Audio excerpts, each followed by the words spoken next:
Christophe Barbier, journaliste, éditorialiste dans divers médias audiovisuels et dans la presse écrite, et puis comédien aussi. Les affaires publiques traversent une tempête, qui est la tempête que traverse la démocratie. Il est donc urgent d'en redéfinir les contours, les missions, les vocations. Je pense qu'on est en train de changer d'esprit des affaires publiques. Ceux qui s'engagent dans les affaires publiques ne le font pas comme jadis, comme des serviteurs de l'État un peu gris et un peu uniformes. Ils doivent avoir une conscience profonde des valeurs. Et une école comme Egora est là pour travailler ce chapitre des valeurs. Pour la technique aussi, mais d'abord pour les valeurs.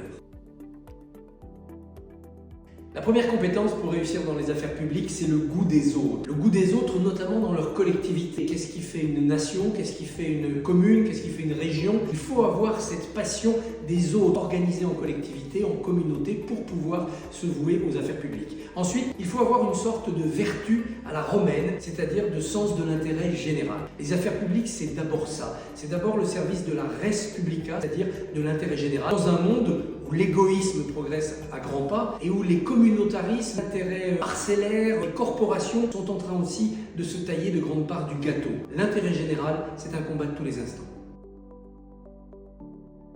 Le premier conseil que je donnerais pour se lancer dans les affaires publiques, c'est la passion.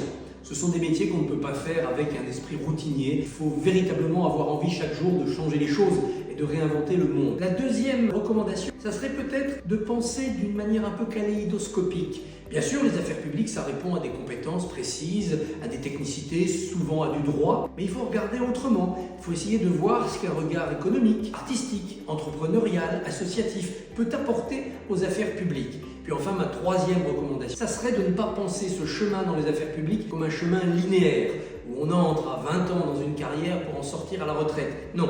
Les affaires publiques, ça peut être des épisodes, des moments, des chapitres dans une vie professionnelle et une vie personnelle qui fera des pas de côté. Les affaires publiques, c'est pas forcément un long tunnel, ça doit rester des aventures.